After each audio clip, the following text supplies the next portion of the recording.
We'll be talking now about equal opportunity under employment law. This is a pretty important topic, so we'll spend a little more time talking about it. There are 4 series of statutes that we're going to look at. These are all federal, and realize that this is a kind of a big change because something like employment law would normally fall only under state law. Then at about the time of the civil rights movement in the early 1960s, the federal government thought that they had better get involved in making sure that the workplace was free from discrimination as much as that was possible. And so they came up with this federal legislation. To some degree, California has its own legislation in place. It will come up only in a certain place in our discussion, and I'll tell you about it in a minute. So there are 4 statutes that we'll want to take a look at. We're going to spend a little time on 3 of them and a longer time on the other. The first one is the Equal Pay Act and Title VII. We'll hold for last, and age discrimination and the ADA are pretty straightforward. The Equal Pay Act requires equal pay for what is called substantially equal work. The problem is, how do you figure out what substantially equal means? Factors include effort, skill, how much responsibility that person has, working conditions. It's a pretty hard thing to define because when you're paying more money to a bus driver than, say, a secretary or a gardener than a clerical, is that really lacking discrimination? Isn't gender playing a role there, considering who generally gets hired for those sorts of jobs? There was an effort a few years ago that said, why don't we look at comparable worth? To be a secretary, you need a higher level of education than to be a gardener. But that effort kind of went nowhere legally. So look for jobs that are more closely related than that. Look for jobs that are really, really similar. If 2 different gardeners are not being paid the same amount of money, now you may have a claim under the Equal Pay Act. But don't try comparing jobs that are really very different. Now, what defenses are there? Seniority, in other words, you're allowed to give better working conditions to someone who's been there longer. Merit, meaning how good are they at their job? If they're more productive, do they do better work? Well, you're allowed to reward them on that basis. The quality or quantity of productivity are legitimate bases for different pay. It must be some other factor other than gender. Age discrimination. This is federal law. It protects employees between the ages of 40 and 70.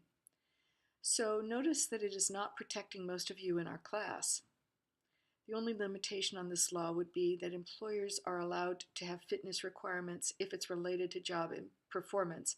So if it's a job that does have physical requirements, let's say a policeman, the employer is certainly allowed to have standards on how fit the employees are. Most physical fitness requirements tend to exclude people at the upper end of that age range. This is permitted because the fitness requirement is related to the employment, even if the requirement has the effect of discriminating against older employees. The Americans with Disabilities Act was designed to try to level the playing field for employees who had disabilities. It's mostly requiring access and accommodations for those disabilities. Businesses tend to complain about the cost of working around legislated duties. The only thing you'll find litigated a lot would be the definition of a disability. It's easy to tell some people's disabilities. For example, if someone's blind, it's pretty easy to tell that it's a disability. We all recognize it. Increasingly, employees are using the word disability for other kinds of medical problems. For example, suppose I'm an alcoholic, and even though I have not been showing up for work regularly and I'm not doing my work, I assert that you can't fire me because I'm disabled. Is my alcoholism a disability? That notion of what constitutes a disability is really changing over time, and it's an area of concern for employers to make sure they're not violating this federal law. When in doubt, of course, you want to make accommodations as long as it's feasible for your business and to document well the to the degree to which an employee is not meeting minimal performance requirements. So proceed with caution. Now the big one is Title VII. Title VII is federal law, and there's also a parallel California law. Here's the definition under Title VII. This is the most important of all the employment-based laws that we're studying. Title VII prohibits discrimination in employment decisions based on an employee's membership in a protected class. Now, if you understand what every word in that sentence means, you're gold. Let's go back and figure out what they mean. What is a protected class? All of the following things are included in the definition of protected class: race, color, national origin, sex, religion, disabilities. Not protected includes sexual orientation, however that is protected under California law. So someone being fired because they are gay or lesbian or trans would not be a violation necessarily of federal law. It would normally be a violation of California law, however. To whom does it apply? The law applies to employers who had 15 or more employees for at least 20 weeks of the year. It also applies to government agencies and to unions. So basically, the law excludes small businesses. You will find this a lot with federal laws. The legislators are worried about the cost of compliance with employment regulations. You know, there's a lot of regulatory overlay, and the government is worried that small businesses don't really have the systems in place to comply with all that regulation. So they want to try to make it a little easier for small businesses, and they exempt them from a lot of laws, including this one. Now, what kind of discrimination is prohibited? Here's the list: disparate treatment, disparate impact, and harassment. Some students have trouble distinguishing between disparate treatment and disparate impact. Disparate treatment is treating people differently based on some membership in a protected class. So religion, color, disability, just choose one of those things. Disparate impact, on the other hand, means you're treating everyone the same. It's the same rule.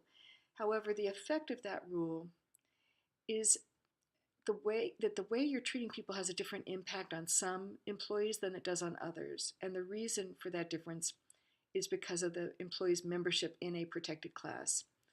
Let me give you some examples.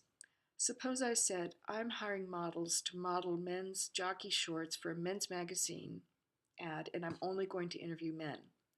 Am I discriminating? Of course. I'm not interested in interviewing women. I'm only interested in interviewing men. Why? Because I'm selling a male product to men. We will get to whether or not I have a defense for this discrimination, but first let's start with the cause of action. Later, we can look at defenses. Realize what the word discrimination means. If I asked you whether I've discriminated in class with you students, you'd probably say no. But I would say, well, then you don't know what discrimination means. Why do you buy the brand of shampoo that you buy? That's a function of discrimination. You prefer one shampoo to another because you think the product works better or because it has a better price. You're making distinctions. That's discrimination. Discrimination is whenever you make distinctions. Do I discriminate as your professor? Of course I do. If I didn't discriminate, everyone would get a C and my life would be a lot easier. The university is paying me to make distinctions among the students who perform better and those who don't. So discrimination is not by itself bad. In fact, it's necessary for human survival. Discrimination means that you're making distinctions. That's it.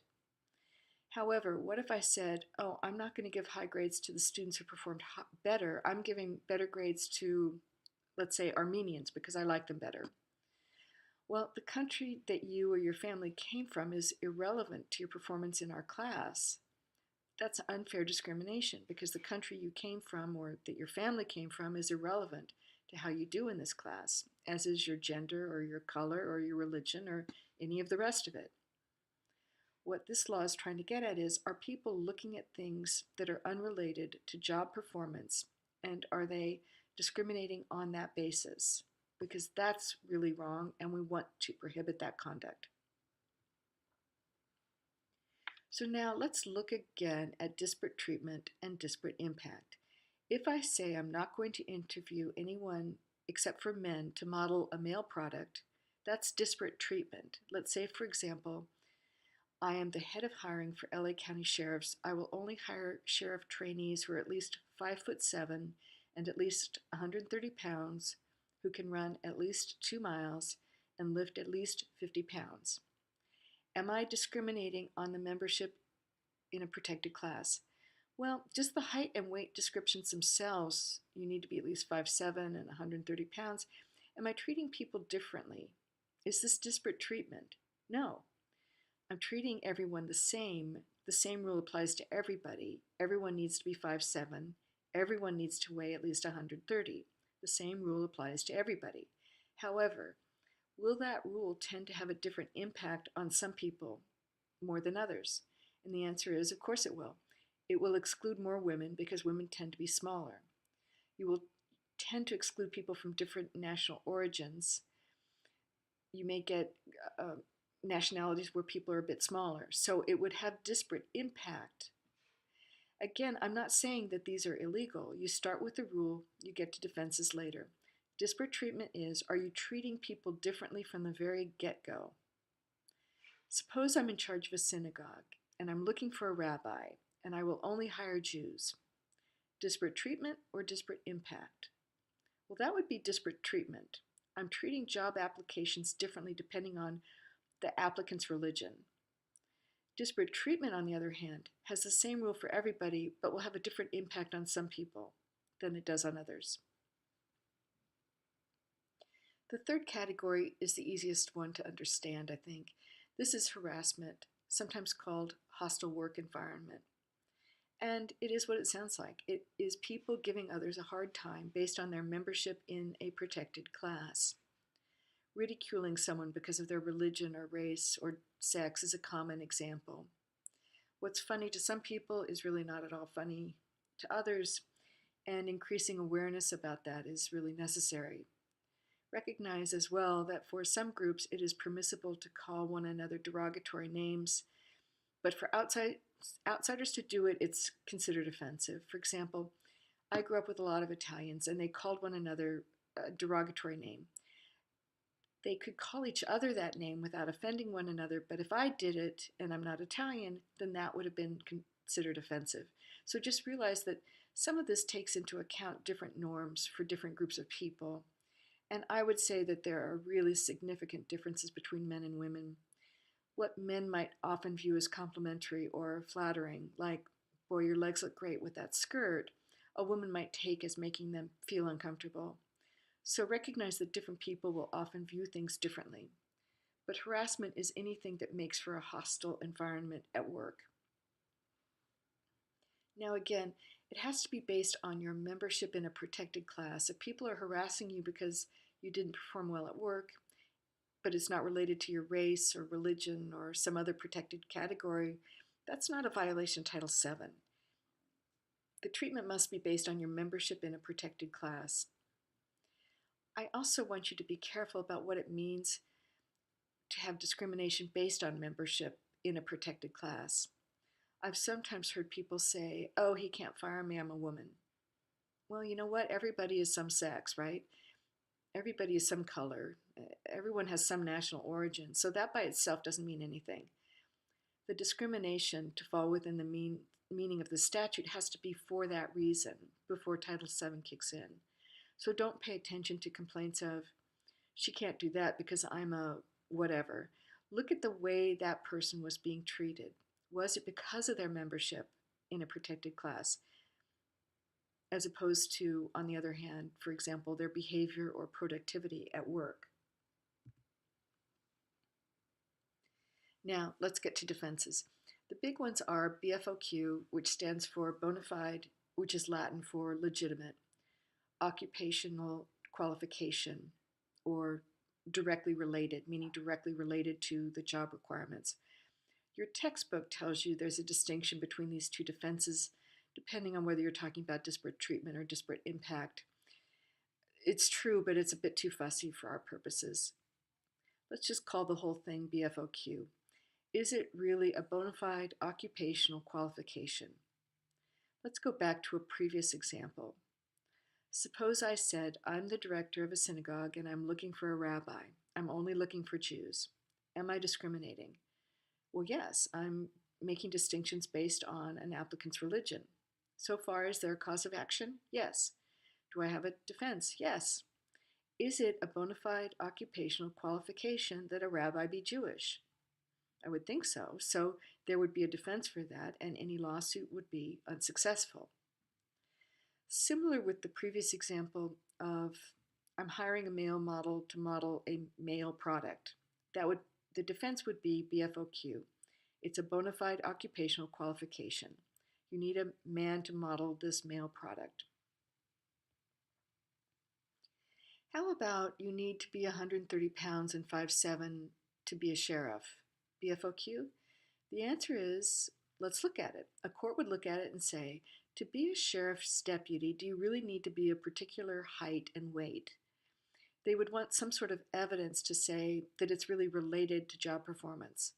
Strength requirements could certainly be related to job performance. An ability to climb an 8-foot fence if you're a policeman, I would think, is related to job performance. An ability to lift a certain amount of weight if you work in a warehouse could certainly be related to the job performance. So it's certainly a defense if it's really related to job performance. But if it looks like it's been stuck in there arbitrarily, then the court will examine it and see if it's really a bona fide justification. Disparate treatment, disparate impact, and BFOQ are by far the most commonly litigated matters under Title VII. Other defenses include seniority. For example, an employee's been there longer. Paying them more money is completely legitimate if they have a higher position in the company because they've been there longer. Merit, again, means just how good is this person? And it's a completely legitimate reason to pay someone or otherwise compensate them differently. Regarding the classifications of religion and disabilities, another defense includes reasonable accommodation. So let's take religion. Let's say that you observe Sabbath on Sunday, and in your religion you cannot work on Sunday. But now you have a job at a hospital, and they need people on Sundays because there are shifts seven days a week. Must they accommodate your request that you observe your religion on Sunday? And the answer is they have to make a reasonable accommodation. If they can give you a schedule omitting Sunday, then they must do so.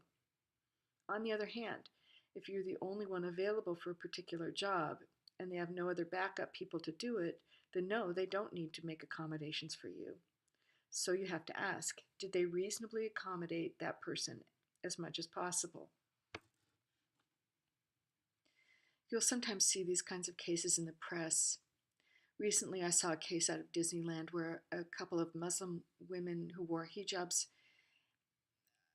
and the question was, can they be part of the magical kingdom? What Disney had done was put them in sort of back office jobs. They put them where they wouldn't be dealing with visitors. So the question becomes, is that unfair discrimination, where women wearing hijabs are not allowed to hold positions that deal with the public? And again, Disney would have to show that there was some sort of BFOQ. Would there be a BFOQ that Snow White not wear a hijab?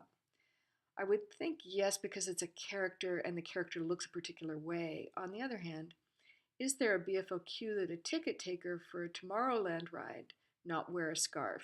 Is there anything saying she couldn't wear a scarf? And I don't see why it would be related to collecting tickets for a ride, unless it's someone in costume. So you're going to have to use your good judgment and ask yourself, is it a legitimate requirement for the job, or is it simply a way to exclude certain people? Regarding disabilities, employers must make reasonable accommodation for disabilities. That doesn't mean they have to do everything possible, but they do need to make some reasonable accommodation. Within the realm of reasonable, for example, would be ramps for those in wheelchairs. It would certainly depend on the amount of money that the company has available, the cost of retrofitting a building, use your good judgment. And that's it. There's one thing I wanted to mention. I don't think it came up. Let's talk about affirmative action. For affirmative action, it means that you're giving preference to some groups to remedy some past discrimination. For example, suppose I'm giving preference to Hispanics or African Americans because in the past they've been unfairly discriminated against. So let's hire them more readily than we hire whites. Is this permitted? In general, the answer is not unless that company or organization is under a court order. Generally, quotas are not permitted.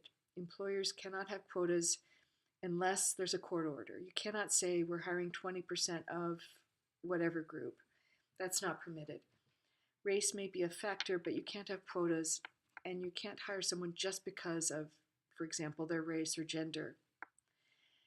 How do you determine whether there's some evidence of discrimination? Suppose you look at the number of engineers being hired by a large construction company. If women make up 50% of the general population, women should make up 50% of the engineers that company hires, right? Well, come on, anyone who has ever visited the School of Engineering on campus can tell that engineering, for whatever reason, attracts greatly disproportionate numbers of men to women. Chances are good that a person with an engineering degree is more likely to be male than female. Does the company have to look at the overall population data to prove they haven't been unlawfully discriminating? No. They look at the pool of qualified applicants. If you look at the people who have qualified for, let's say, an engineering job, what was the breakdown among them? Suppose the breakdown among them was 80% male to 20% female. Then there's no proof that the company was discriminating unlawfully against women unless it gets way below 20% women who the company is hiring. So that term, pool of qualified applicants, is an important one. Look at, and I think this was a past exam question, let's say you're hiring teachers in El Paso, Texas, and El Paso has a very high population of Hispanics. When hiring teachers, do you need to show that you're hiring teachers in the same proportion as the population in that region? No. Again, look at the pool of qualified applicants. There wouldn't be evidence of unlawful discrimination unless you're hiring very different from the proportion in your pool. So if your pool of qualified applicants is, let's say, 40% Latino, then we wouldn't expect you to be hiring numbers much different than that. In other words, you try to take the numbers from the relevant pool, not the overall population. There are some nutty claims about unlawful discrimination. There are also some good claims that never get made. Just be careful when you get in a management position to be able to document later on how you made your decision. You do want to keep some data on who applied for particular jobs. You want to keep data on job performance, why you're promoting some people over others. You want to be careful about the criteria for promotion and just think carefully how to avoid such claims in the first place.